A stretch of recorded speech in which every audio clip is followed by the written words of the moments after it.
통합대학이라고 하는 모임이 있다고 하는 것을 만종 스님께 이제 처음 들었습니다. 듣고서 켄 일거라고 하는 분의 이제 책을 이제 몇 권 읽어봤습니다. 너무 재미있고 그 내용이 참 방대한 것 같았어요. 제가 보기에는 굉장히 방대한 그런 주제를 가지고서 공부하시는 분이 켄 일거다 이런 생각이 들었습니다. 스님께서 저에게 이제 중관하고 유식을 좀 강의를 좀 해주십사 하고 이렇게 청을 하셔서 흔쾌하게 수락을 했습니다. 제가 이제 뭐 자격이 될지 어쩔지 모르겠습니다만 제가 아는 대로 설명을 드리도록 하겠습니다. 좀 중간에 궁금하신 게 있으면 또 질문하셔도 되고 그렇습니다.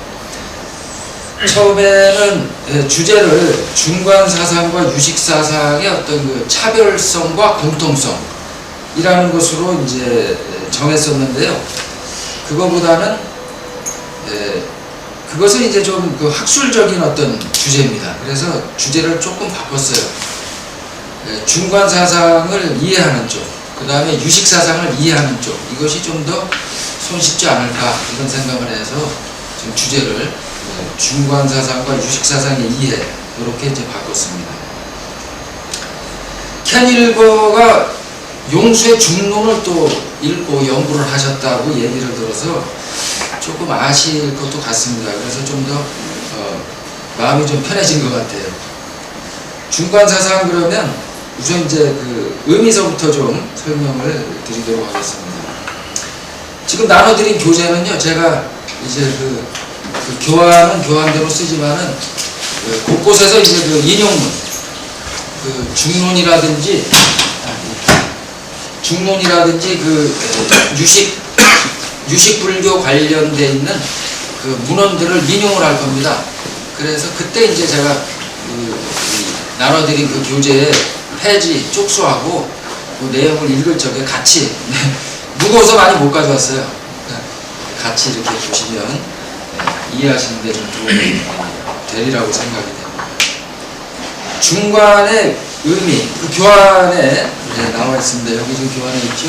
중관의 의미는 일체 법을 중도라고 관찰하는 것, 이렇게 정의가 될 수가 있습니다. 우선 여기서 이제 이해하기가 힘든 것이 법이라고 하는 용어죠. 법이라 그러면 이제 원래 그 다르마를 번역을 한 용어입니다. 다르마라고 하면은 유지하는 것이라는 뜻입니다. 유지하는 것. 유지하는 것이라고 하는 것이 이제 우주를 유지하는 것, 지탱하는 것이라는 의미로 해석이 되면 우주적인 진리가 됩니다. 그런데 부처님의 가르침도 법이라고 얘기를 해요. 그럴 경우에는 부처님의 가르침이 이 우주의 진리를 반영을 하고 있다는 차원에서 부처님의 진리를 가르침을 법이다 하고 얘기를 하고 그것을 법문이다 이렇게도 이제 부릅니다. 여기서 일체법이라고 하는 것은 그런 의미는 아니고요. 하나하나의 사물들을 일체법이라고 얘기를 합니다. 주로 이제 사물이라고 그러면 크게 둘로 생각을 할 수가 있어요. 모든 사물들을 나눠서 정신과 물질 이런 식으로 이제 크게 나눠 볼 수가 있고요. 또 하나는 이제 주관, 객관 이렇게도 나눠 볼 수가 있습니다. 나와 나 아닌 것 이렇게 이제 다 크게 나눠지는 게 이제 주관, 객관이죠. 그것을 다 이제 포함을 해서 혹은 더 이제 세밀하게 분류를 할 수도 있어요. 정신 중에서도 이제 독특한 어떤 그 양상을 특징을 가지고 있는 것들, 느낌이라든지 의지라든지 이런 것들을 또 이제 세분적으로 분류를 할 수도 있습니다. 우리 주변에 있는 모든 사물이나 현상들, 이것을 법이다 이렇게 이제 얘기를 할 수가 있는데 이 경우에 이제 그런 의미로 사용이 됐습니다. 이 현상들을 왜 법이라고 부르는가 하면은 그 유지하는 것, 지탱하는 것 이게 이제 법의 본래 의미인데 이 사물들이 왜 법이라고 불려지는가 이게 이제 의문이 조금 제기가 될 수가 있죠. 이 모든 사물들은 우주의 진리에 의해서 만들어지고 또 그렇게 해서 유지가 되고 있습니다. 그 진리에 의해서 유지가 되고 있다. 그래서 사물 하나하나는 우주의 진리를 갈무리하고 있다. 간직하고 있다. 보존하고 있다. 이런 의미가 이제 들어갈 수가 있죠. 그래서 이제 불교에서는 이 하나하나의 사물들을 법이다. 이렇게 얘기를 하게 됩니다. 일반적으로 이제 이 법을 사회에다 또 적용을 하게 되면 우리가 일반적으로 얘기하는 그 법률의 의미도 됩니다. 사회를 유지하고 지탱하는 것, 이게 법이죠. 그게 이제 인도의 다르마라고 하는 용어로부터 와가지고 지금 우리나라에서 일반적으로 쓰이는 법률이라고 하는 그런 의미까지, 그런 용어로까지 이제 사용되고 있는 예다, 이렇게 볼 수가 있습니다.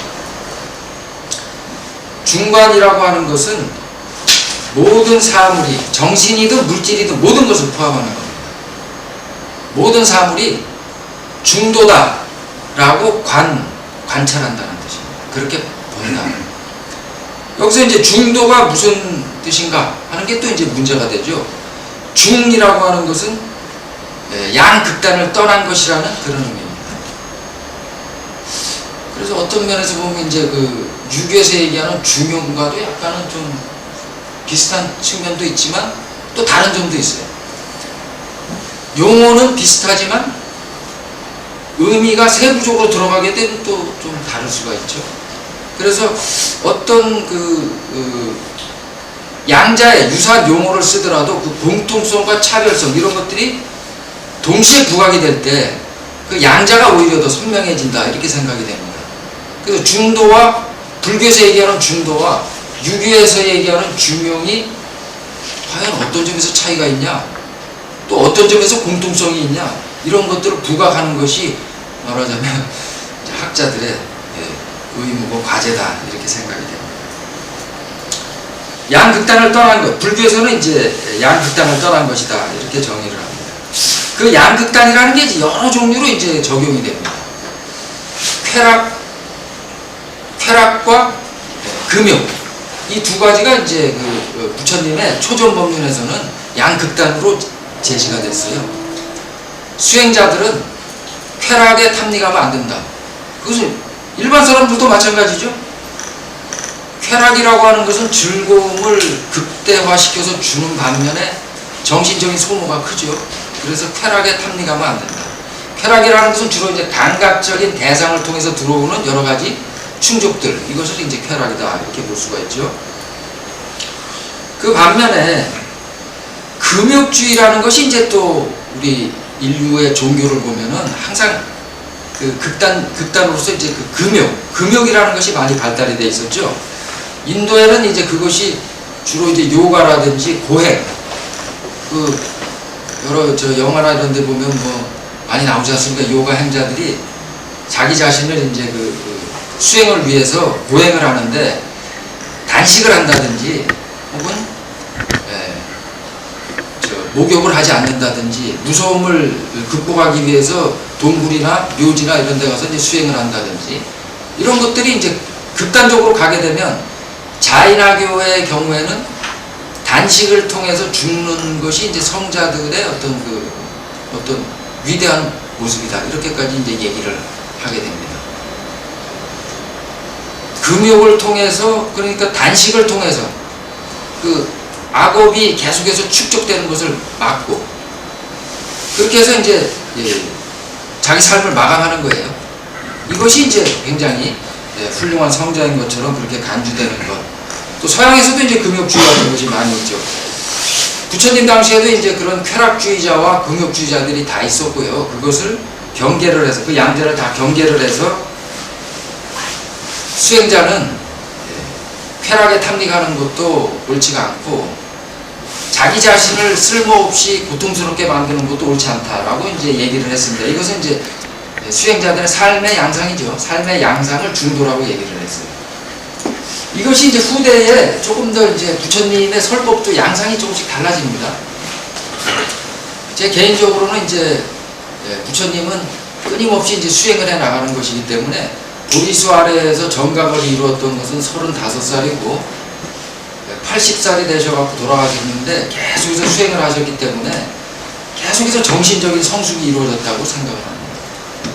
그런데 이제 살아계시는 동안에도 그 설법의 내용이 중도를 얘기를 하면서도 그 다음에는 이제 연기를 가지고 중이라고 얘기를 합니다. 그러니까 인과를 얘기를 할 적에 원인과 결과가 어떻게 씁니까? 원인과 결과 관계를 우리가 생각을 해보면 원인과 결과가 같다고 하겠습니까? 다르다고 하겠습니까? 아니면 제3의 다른 방법이 있겠습니까? 어떻게 생각하세요? 원인과 결과라고 하는 것은 우리가 일상에서 계속 접촉을 하고 있어요. 밥을 먹으면 배가 부르다고 하는 것도 인과입니다. 공부를 하면 내가 성숙한다고 하는 것도 인과죠. 열심히 일을 하면 돈을 많이 벌게 된다고 하는 것도 인과입니다. 내가 남에게 베풀면 또 남도 나에게 돌려준다. 이것도 인과예요. 원인과 결과의 어떤 그 관계를 해석하는 방법이 몇 가지나 있을 것 같습니다. 원인과 결과가 같다라고 얘기하면 그것을 수긍할 수 있을까요? 보리 씨앗과 보리 싹이 같은 건 아니죠. 그래서 좀 다르다고 얘기를 하게 됩니다. 원인과 결과는 다르다. 아버지는 원인이고 아버지 어머니를 원인으로 해서 자식이 태어났을 적에 또 인과관계가 형성이 될 수가 있어요. 그렇게 됐을 적에 아버지와 자식이 같다고 얘기하는 사람은 없겠죠. 같다고 얘기하지 않게 되면 다르게 얘기한다 그런다면 무슨 방법이 있겠습니까? 다르다? 같다? 같지 않으니까 다르다? 다르다고 하는 것도 문제가 있다는 거죠. 흔히 이제 우리는 일반적으로 다르다고 생각하기 쉽지만 다르다라고 원인과 결과가 다르다고 얘기를 하게 되면 그 원인에서 특정 원인에서 항상 특정 결과가 나타나는 것을 설명하기 힘들어져요. 이 아버지 밑에서 이 아들이 나타났다. 그런데 그 아들은 이제 우리가 전화를 해보면 알죠. 전화를 하면 아들이 받는데 아버지로 착각을 하죠. 딸이 받는데 어머니로 착각을 해요. 목소리가 굉장히 비슷한 거죠. 목소리만 비슷한 게 아니죠. 어머니 아버지가 성격이 급하면 자식도 당연히 성격이 급하죠. 어머니 아버지가 퉁퉁하면 자식도 당연히 퉁퉁하게 됩니다. 특정한 원인으로부터 특정한 결과가 나타나는 것으로 미루어 봤을 적에 다르다고 단정한다고 하는 것은 굉장히 설명하기 힘든 문제가 포함이 되어 있다는 거죠. 일반적으로 불교가 나타날 당시에 인과에 대한 해석 방법은 두 가지입니다. 같다, 다르다. 부처님은 이제 다른 하나를 제시를 했어요. 그것이 이제 바로 중도인데, 이 중도는 원인과 결과에 대해서 뭐라고 이제 얘기를 하냐면,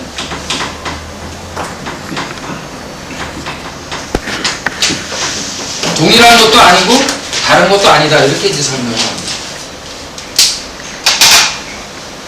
이런 식으로 얘기를 해서 원인과 결과가 동일하다고 얘기를 하게 되면 모순이고, 그것은 우리들의 일상에서의 어떤 언어 습관이라든지 상식과 어긋난다는 점에서 모순이고, 완전히 다르다고 한다면 특정 원인으로부터 특정 결과가 항상 나타나는 것. 보리 씨앗에서 감나무가 나오지는 않죠. 항상 보리 씨앗에서부터는 보리싹이 돋아나고 벽씨에서는 벼가 돋아나는 이런 모습을 올바르게 설명할 수 없기 때문에 다르다고 얘기하는 것도 옳지 않다라고 제시를 했어요. 이것을 이제 인과에 대해서 그러니까 부처님은 새로운 하나의 관점을 제시를 했다, 이렇게 생각을 할 수가 있는데, 이것이 바로 중도의 입장입니다. 중도라고 하는 것은 그래서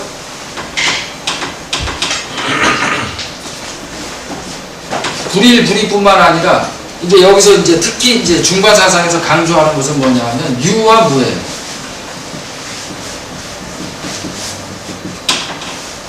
중간이라고 하는 것은 모든 사물을 중도로서 관찰하는 것인데, 그때 중도의 의미는 뭐냐면 이 모든 사물을 존재도 아니고 비존재도 아니라고 관찰하는 거예요.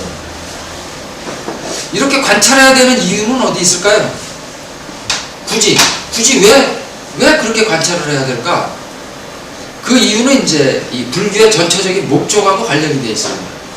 불교의 목적은 행복이죠.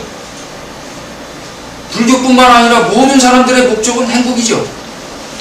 행복이 아닌 목적을 가진 분이 여기 계십니까?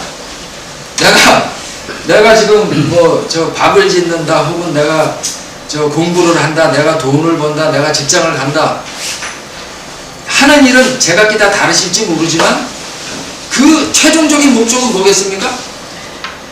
육신과 정신의 안락함. 그것은 다른 말로 얘기하자면 행복이다. 그런데 행복을 이제 각자가 다르게 이제 생각을 할 수가 있겠죠. 행복이라는 것이 무엇인가 하는 것은 사람마다 다를 수가 있습니다. 그러나 그것을 공통적으로 일괄적으로 얘기를 해서 행복이다 얘기를 할 수가 있는 것이고, 불교가 제시하는 행복이라고 하는 것은 뭐냐 하면 모든 속박에서부터 자유하지.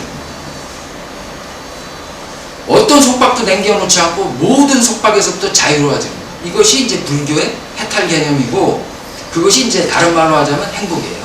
불교에서 추구하는 행복입니다. 그게 무슨 행복이야, 우리들은 그렇게 보지 않는데 라고 생각하실지 모르지만, 불교에서 바라보는 행복이라고 하는 것은 이제 모든 속박에서 자유로워진 상태, 이것을 이제 해탈이라고 이제 보고, 이것이 이제 초기 불교에서부터 쭉 이제 부파 불교를 이어서 대승불교에 이르기까지 쭉 이어져 나가는 거예요.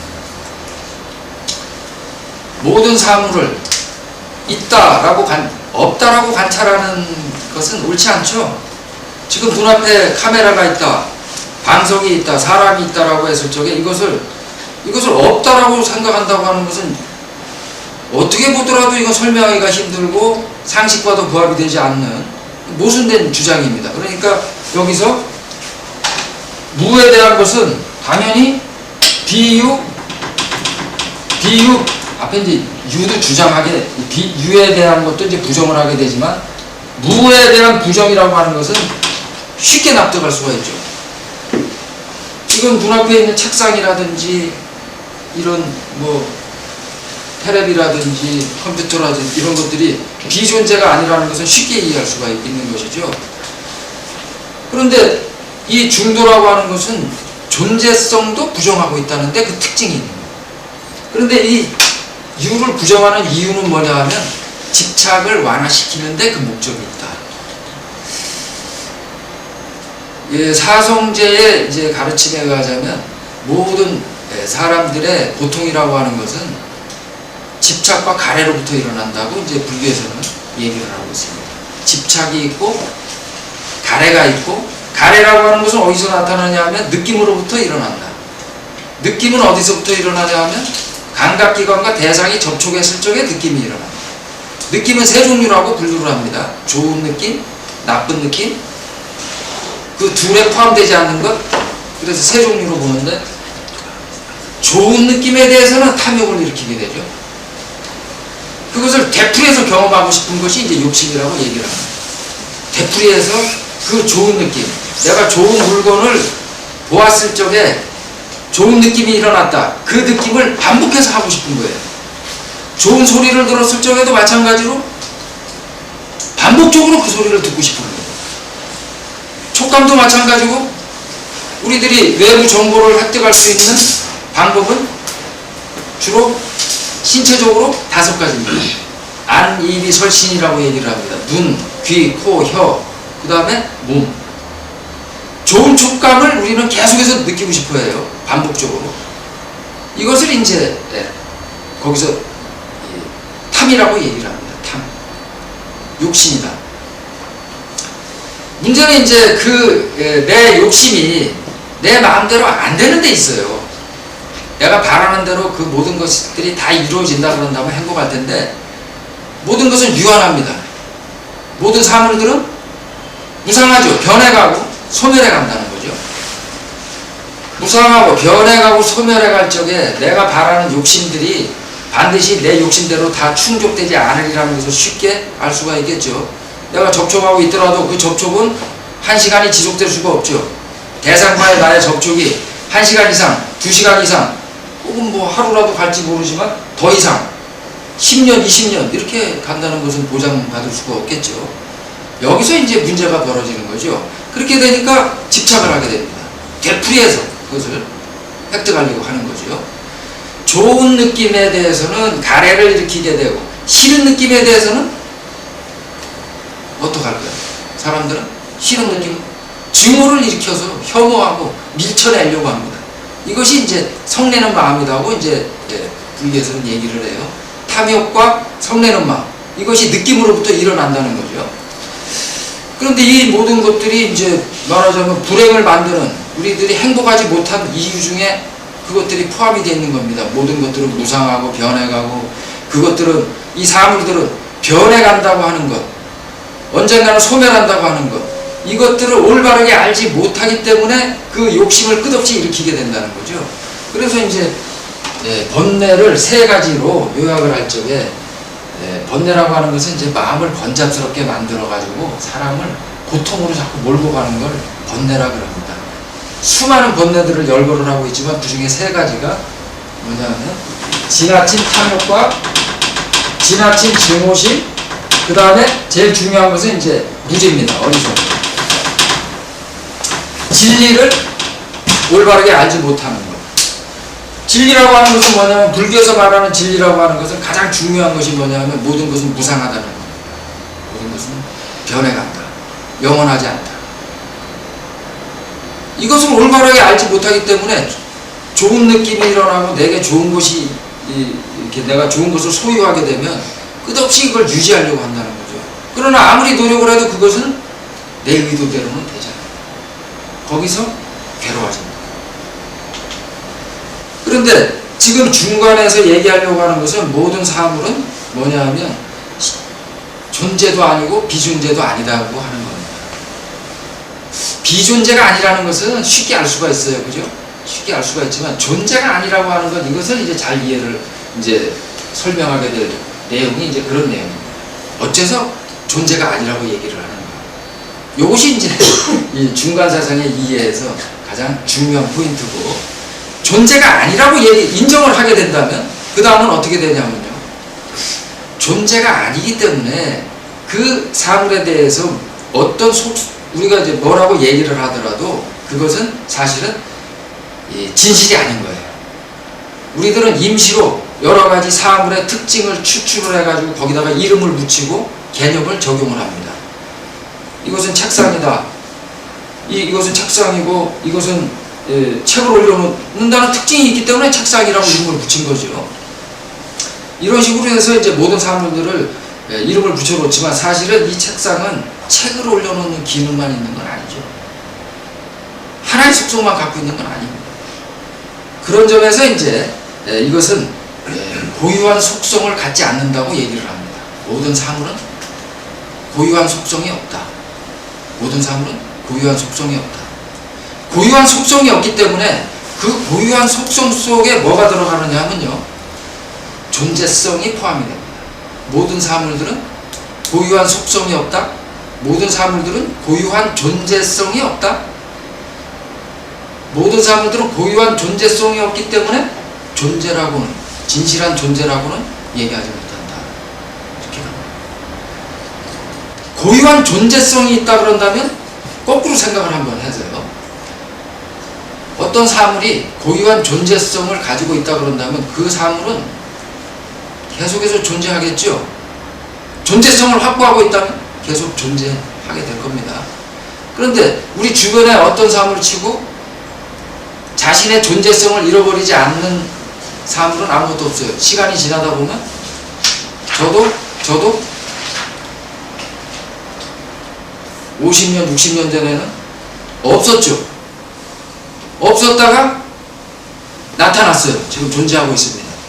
존재하고 있다가 30년, 40년이 흘러가면 없어지게 돼요. 제 얘기입니다. 내가 만약에 존재성을 확고하게 가지고 있다 그런다면 내 존재성을 잃어버리지 않을 것이고, 그렇다면 소멸하지 않겠죠. 변화하지 않겠죠. 나의 젊음도, 우리들이 지금 나이가 들면서 제일 힘든 것이 힘이 빠진다는 거죠. 힘이 빠집니다. 무릎하기 아프고 이런 고관절 같은 데도 이제 불편해지고 아침에 일어나는 게 점점 힘들어져요. 젊음이라는 것도 확고한 존재성을 갖지 못하기 때문에 그 존재성을 잃어버리게 되면 젊음이라는 게 늙음으로 변화돼서 사라지게 된다. 이것이 이제 존재도 아니고, 비존재는 물론 아니지만 존재도 아니라고 하는 이유입니다. 중간에서 얘기하는 이유가 거기에 있습니다. 그 얘기를 이제 용수보살이 뭐라고 이제 말씀을 하셨는가 하면, 요 이제 책을 한번 보겠습니다. 100페이지의 중속의 중론의 제24장 제18송을 한번 보겠습니다.